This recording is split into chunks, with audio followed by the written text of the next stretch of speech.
There's a specific kind of quiet that happens right after a donor meeting ends. You've wrapped up the conversation, you've shaken hands, maybe you walked them to the lobby or out to the parking lot. And then you're back in your car with the engine off and your notebook on the passenger seat. And you sit there for a second, trying to get a read on what just happened. Not bad necessarily, not uncomfortable. It didn't blow up in your face. The donor was warm and the conversation flowed. You covered a lot of ground, but now that you're sitting there, you're realizing something a little uncomfortable. You're not actually sure if anything moved forward. You don't know if the relationship is in a different place than it was when you walked in. You had a good conversation, you're just not sure you had a productive one. I've been in that parking lot more times than I care to admit, and for a long time I told myself it was just part of the work. Donor relationships are human, they're messy, they don't follow a script, and you can't always walk out with a clean answer to the question of where things stand. That's part of major gift fundraising, right? You're playing a long game, and to a degree, that's true. But the more I've sat with that feeling, the more I've started to see what's actually underneath it, because that parking lot ambiguity, that not sure if it went well feeling, it almost always traces back to the same root cause. And it's not that the donor was hard to read, it's not that the conversation got complicated, it's that I walked in without a clear enough picture of what the meeting actually needed to do. Most of us go into donor visits with good intentions, solid preparation, and a general direction. And I want to be clear that a general direction is not nothing. But there's a difference between a direction and a strategy. And that difference shows up in how we navigate the conversation, how clearly we can read what's happening in real time, and whether we know with any confidence what we actually accomplished when we're sitting in that parking lot afterward. That's what today's episode is about, because there is one thing, one specific discipline that I believe every major gift fundraiser should build into their preparation before every single donor visit. It's not a complex system and it's not a long checklist. It's not another tool to learn. It's just 3 things that you write down before you walk in the door, and I'm going to walk you through all of it. So, let's talk fundraising.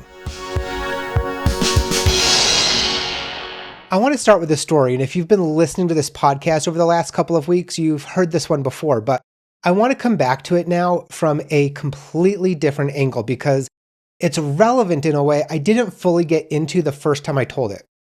A few years into my major gift career, I was working with a donor who was interested in naming a room in a building that we had just completed. It was a beautiful opportunity, a unique one, because the building hadn't been publicly unveiled yet. So we had this window where I could bring in someone, show them the space, help them start to imagine what it would look like with their name on it. This donor was engaged. Every conversation felt like it was moving in the right direction. They were asking great questions. They seemed genuinely excited, and I was following up regularly with photos, with updates, with details about the space, and it felt like we were building towards something real. So I kept building week after week and month after month, and I kept nurturing the relationship. I kept adding layers. I kept thinking, we're getting close, just not quite there yet. And after about 6 months of that, I reached out and I asked if they were ready to move forward with the gift. They told me they had just made a 6-figure commitment to their alma mater, an endowed scholarship. I remember sitting there with that email trying to make sense of it because everything I thought I understood about where we were, it didn't match what had just happened. I'd been so sure we were moving towards something, and we weren't, because apparently they'd already been there for a while. When I reached back out and asked what had led to the decision, they were gracious enough to explain it. They told me they would have made the gift to name the room 2 months earlier if I'd just asked. And when I told that story a few weeks ago, I was using it to talk about the attention environment, about how people give their attention now, how you can miss a moment without realizing it, how timing in major gifts is more fragile than we think, and all of that's still true. But there's another layer to that story that I didn't get into, and it's one that's directly relevant to what we're going to talk about today, because when I look back at those 6 months of conversations, here's what I notice. I had a direction, and the direction was to keep building this, keep the relationship warm, keep moving it forward, and that direction felt completely reasonable. It wasn't wrong exactly, but it wasn't a strategy. A strategy would have included a much more specific question at the start of every single visit, something like, how close is this donor to being ready?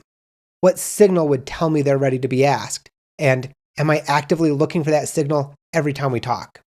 I wasn't asking those questions, and because I wasn't asking them, when the donor was giving me their signals, I wasn't recognizing them. I was just having a good visit. I wasn't leading the conversation toward anything specific. I wasn't looking for anything specific, so I didn't see what was right in front of me the entire time. That is what we're going to fix today. Before I get into the tip, I want to name something that makes this problem a little harder to see, because the frustrating thing about walking into a meeting without a clear strategy is that it doesn't feel like a mistake. It feels like responsible relationship building.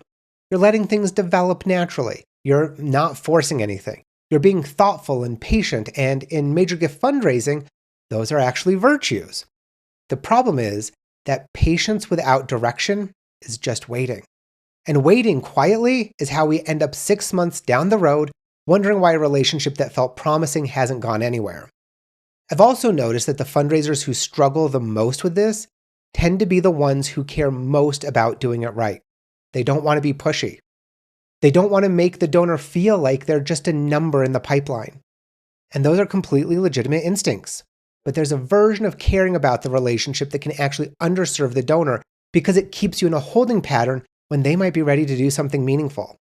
Real respect for a donor includes taking the relationship seriously enough to lead it somewhere. And that's the reframe I want to offer before we get into the practical piece. Defining a clear strategy for a donor meeting isn't about being transactional. It's about being worthy of the trust that they're putting in you by showing up. It's about treating their time as something worth being intentional with. And here's something I've come to believe about the moments before a donor meeting. There are 3 kinds of fundraisers walking into those conversations, and while their situations look completely different on the surface, they share the exact same underlying problem. The first is someone earlier in their major gift career. They've been trained, and you've read the books, you've been through the orientation, you understand the basics of moves management and cultivation stages. And when you're preparing for a visit, you do your research. You review their giving history, you pull up your notes from the last conversation, and you remind yourself where this person is in the pipeline. You walked in informed, but when you're actually in the conversation and the donor takes it somewhere unexpected, or there's a natural lull and you're not sure what to say next, or you get to the end of the meeting and you're shaking hands and it dawns on you that you didn't quite get to the thing that you wanted to. You walk out of that meeting with uncertainty. You're not sure what just happened. You're not sure what happens next, and you have a contact report to write that doesn't have a clear next step in it.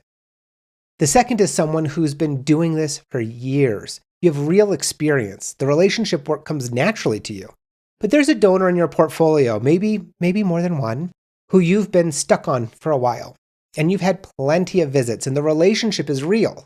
They clearly care about the mission, but nothing is moving. Every visit is good and nothing changes. You keep showing up, you keep engaging, and 6 months have gone by and the relationship feels like it's in the same place it was in the fall. You're starting to quietly wonder if this is ever going anywhere. And the third is a fundraiser preparing for a high-stakes meeting. Maybe it's a discovery visit with a major prospect that someone in leadership personally connected you to. Maybe it's a meeting where you're going to make the ask or test the waters on a significant gift. Maybe it's a conversation with a donor who you know is in a position to give at a transformational level, and you feel the weight of that going in. And so you do what we all do under pressure. You over-prepare in ways that don't actually make you more prepared. You review every piece of research in the file, and you rehearse your talking points. You think through the mission, the impact, and all the ways that their gifts could matter. And you still walk in anxious because you haven't answered the most fundamental question of all. What does success look like when I walk out of this room? 3 different fundraisers, 3 completely different situations, but it's the same core problem. They all walked in without a clear strategy for the conversation. So here's what I want to give you today. It's 3 things to define in writing before every donor visit. And I want to be specific about the in writing part because I know a lot of us think through these things in our heads on the drive over, and I'll tell you from experience that thinking through it and writing it down are completely different exercises. When something lives only in your head, it stays a little fuzzy. Ambiguity hides there comfortably. When you have to put words on a page, the vague answers stop working, and you have to get specific. And that's exactly the point. So even if it's 3 sentences in your notes app in the parking lot before you walk in, write them down. That's it. It's not a complex framework. And it's not a system that requires a new tool or platform. It's a piece of paper in 5 minutes. And I want to walk you through each one carefully because the difference between doing this vaguely and doing it specifically is the whole ballgame. The first thing to define is the purpose of the conversation. It's not the relationship goal, and it's not the campaign goal, and it's not the general direction that you're heading with this donor. The purpose of this specific conversation today, I want to be honest with you about how hard this one is to get specific about, because build the relationship feels like an answer, and it isn't. Check in is not a purpose. Keep things warm is not a purpose. Touch base before the end of the fiscal year is not a purpose. Those are intentions, and intentions are fine as far as they go, but they don't give you anything to navigate by inside of the conversation. A purpose sounds more like this. I'm here to understand whether their interest has shifted since we last talked, and to learn how they're feeling about our organization after the recent leadership transition. Or, I'm here to introduce the specific initiative that we're building toward and gauge whether it resonates with what they've told me they care most about. Or, I'm here to move this relationship from cultivation to solicitation, and if the signals in this conversation support it, I'm going to do that today. When you have a purpose like that, you know what you're there to do. The conversation can go in all kinds of unexpected places, and often the best things come from those unexpected places. But you have something to navigate back toward when you need to. You have a reason you're in the room. And the second thing to define is what you need to learn, because every donor conversation is an information gathering exercise, even the ones where you're doing most of the talking. The relationship only moves forward when you understand the donor. And there's always something you don't understand yet, or something you understood 6 months ago that might have changed. So before you go in, get specific. At the end of this visit, what do I need to know that I don't know right now? Maybe it's something about their timeline. You've been in cultivation with this donor for 8 months, and you genuinely don't know whether they're in a position to make a decision this year or whether they're 3 years out. Today, you need to understand that, because that changes everything about how you're going to structure the next phase of this relationship. Maybe it's something about their motivations. You know they care about the mission broadly, and they give annually, they come to events, they respond warmly to your outreach. But you haven't gotten clear yet on which aspect of the work connects most deeply with them personally. Is it the people being served? Is it the research or the innovation? Is it the community impact? You need to know that before you can bring them an opportunity that's going to feel designed for them. Maybe it's something about an obstacle. The last visit had a slightly different energy than usual, and you can't quite put your finger on it, but something felt a little more guarded. You need to understand what that was about. Was it external? Something going on in their life that had nothing to do with you? Was it something that you said? Was it something they've been thinking about regarding the organization? You need to surface that before it calcifies into distance. When you're clear on what you need to learn, your questions get better. Not scripted and not interview style, but genuinely curious questions from someone who has something specific that they're trying to understand. And your listening gets better too. You're not just tracking the conversation. You're listening for something specific, and that changes what you hear. The third thing to define is what forward movement looks like from this meeting. This is the one that most people skip entirely, and it might be the most important of the three. And here's why it matters, because forward movement looks completely different depending on where a donor is in the relationship. And if you don't define it before you go in, you're not going to recognize it when it happens. And you definitely won't know whether it happened when you're sitting in the parking lot after the meeting. For a first discovery visit, forward movement might be a clear signal of genuine interest in a specific reason to follow up. Not a vague, "that was great, let's keep talking," but something more like, they expressed strong interest in a specific program area.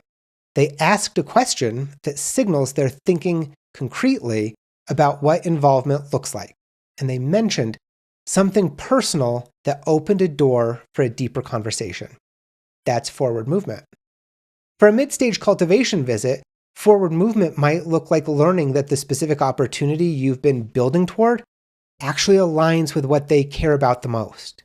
Or maybe it's getting clarity on a timeline or surfacing the thing that they've been hesitant to bring up, which gives you something real to work with. And for a later stage visit, forward movement might be a soft jest, or an agreed upon date for making a decision, or a direct invitation from them to come back with a specific proposal. Or honestly, a clear no, which tells you something incredibly important that you can act on rather than keep wondering about. When you define what forward movement looks like before you go in, two things happen. First, you recognize it when you see it because you've already decided what you're looking for. Second, if you get to the end of the visit and it hasn't happened yet, your job isn't finished. You find a natural way to get there before you shake hands and walk out. And not in a pushy way, not by forcing something that isn't there, but by staying intentional about why you're in the room. Go back to that donor that I lost to their alma mater.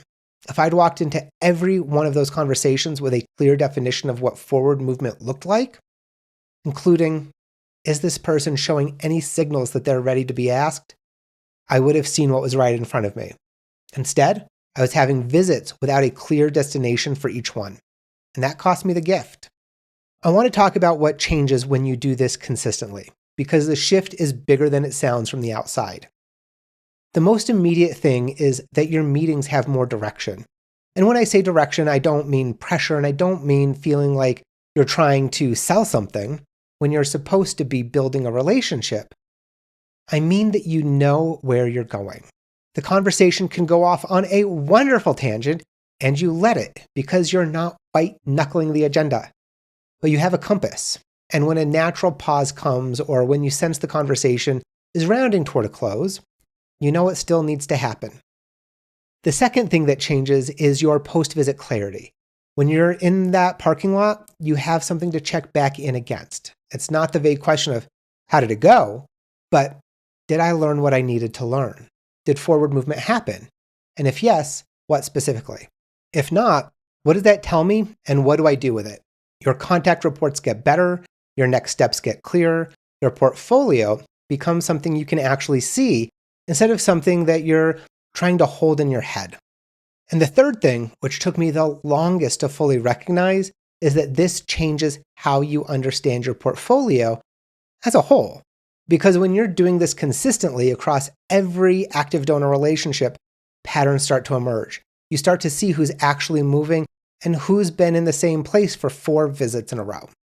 You notice that for one particular donor, you keep writing, need to learn their timeline in your prep notes, and you never actually get to it, which tells you something real about either the relationship or your approach. And you start to carry your portfolio differently, not as a list of names, but as a set of relationships that you're actually understanding. There's also a confidence piece here that I don't want to skip over because it matters. One of the hardest things about this work, especially if you're earlier in your career or you're building a major gift program from scratch, is that the results timeline is so long. You can do everything right for months and not have a single closed gift to point to. And in the absence of results, doubt fills in the gaps really fast. Am I doing this correctly? Is this actually moving? Is any of this going to lead somewhere? When you're defining clear meeting objectives and checking in against them afterwards, you create a different kind of evidence. Not a closed gift and not big fundraising numbers, but actual proof that you're learning things, moving conversations, making decisions based on what's in front of you. And that's a completely different internal experience of the work, and it matters more than I think we give it credit for. So here's what I want you to do this week. It's just one thing. Pick one upcoming meeting, whatever's on your calendar next. And before you go in, write down these 3 things. What is the purpose of this conversation? What do I need to learn by the end of it? What does forward movement look like from here? Don't overthink it. Don't spend an hour on it. 5 minutes. Get specific enough that you know it when you saw it. Vague doesn't help you here. Get to know them better is not useful. Understand whether they're considering us in their estate plan is useful. Get a sense of timing is not specific enough. But learn whether they're in a position to make a gift commitment before December, that's specific enough. And then after the visit, before you do anything else, spend 5 minutes in the parking lot checking back against what you wrote. What did you learn? Did forward movement happen? What's your clearest next step? And you don't need any technology for this. You don't need a system or a platform or even a template. You need a piece of paper, a pen, and 5 minutes before you walk in the door. And I promise your conversations will feel different.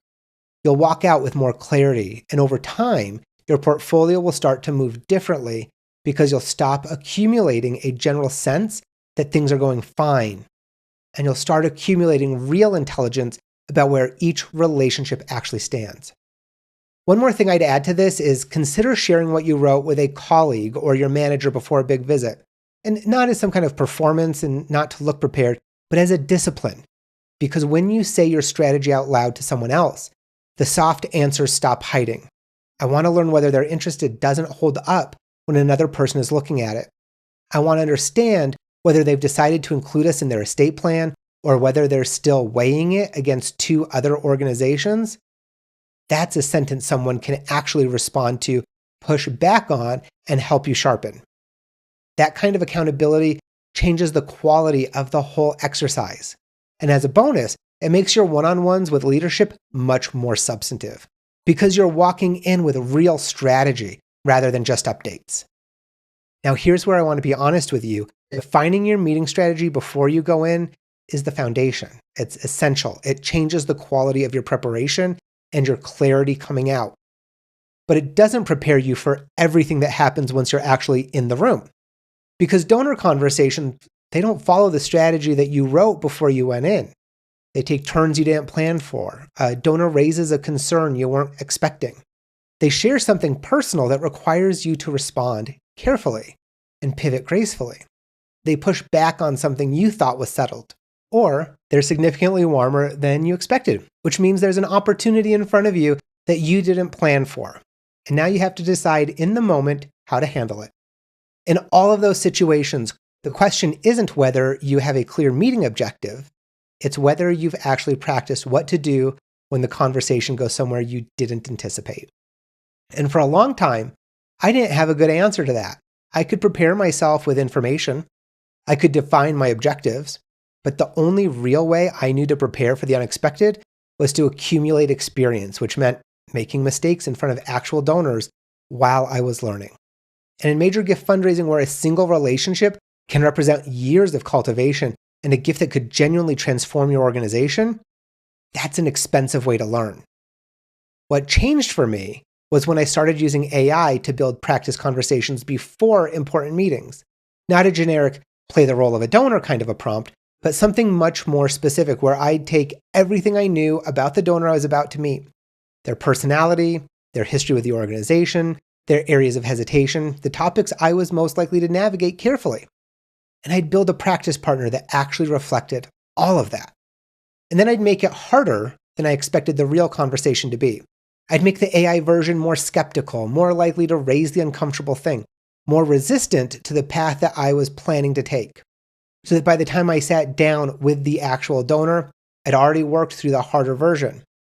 This changed how I showed up in ways that's hard to fully explain until you've experienced it.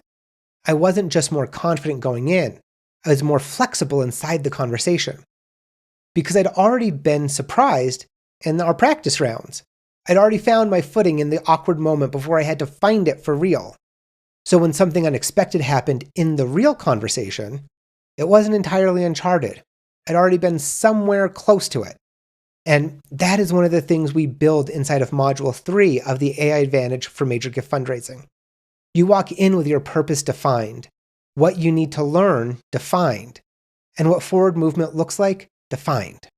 And you've also practiced the harder version of the conversation before you get there. The full meeting strategy, the practice partner built around your specific donor, and a system for capturing what happened as soon as the meeting ends so you don't lose a single detail that matters. The tip today is yours. Define those 3 things before your next visit. That's free and it's real and it will make a difference starting this week. But if you've been listening to this series and you're starting to feel the shape of what a complete system for this work could look like, that's what we're building together in this program. And here's where I want to be direct with you because This matters.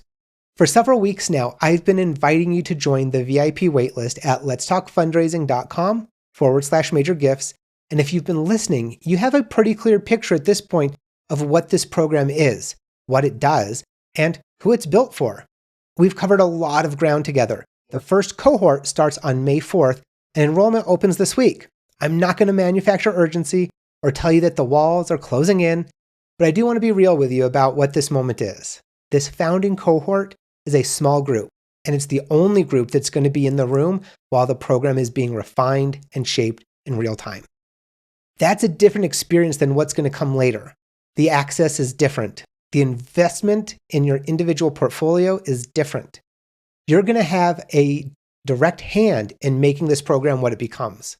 If you've been on the fence, I want to ask you one question. Think about the thing in your major gift work that you've been quietly telling yourself you should do something about. It doesn't have to be a big dramatic failure, just the thing that's costing you, week after week, in small and quiet ways. Maybe it's clarity going into meetings. Maybe it's not having a reliable way to follow up with prospects over time. Maybe it's not being able to look at your portfolio and know with any confidence whether your work is actually moving things in the right direction. Maybe it's the way the administrative side of this work keeps pulling you away from the part that actually matters. Whatever that thing is for you, that's the thing that this program is built to change. And not in a theoretical, here are some ideas kinds of ways, in a this is what you build inside your actual portfolio kind of way. I also want to say something directly to the people who have been on the waitlist for a while. Some of you signed up months ago, back when I was just starting to talk about this idea publicly. You've heard every episode and you've been following along as the program took shape. If that's you, thank you, genuinely.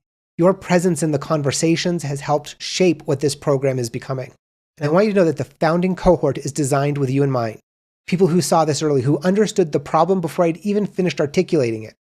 And for the people who found this podcast more recently, you haven't missed anything. The first cohort is exactly the right place to start because you'll be building from the ground up with a group that's all starting at the same place, with live support every step of the way. If you want more before you decide, I have something coming next week that I think you're going to find really useful. Stay tuned for that. But if you're ready now, don't wait. Go to letstalkfundraising.com/major gifts. The link is in the show notes. For today, for this week, write down those 3 things before your next visit. Your purpose, what you need to learn, and what forward movement looks like. Just once, see what it changes. Thank you so much for being here, my friend. I'll see you next week. Bye-bye.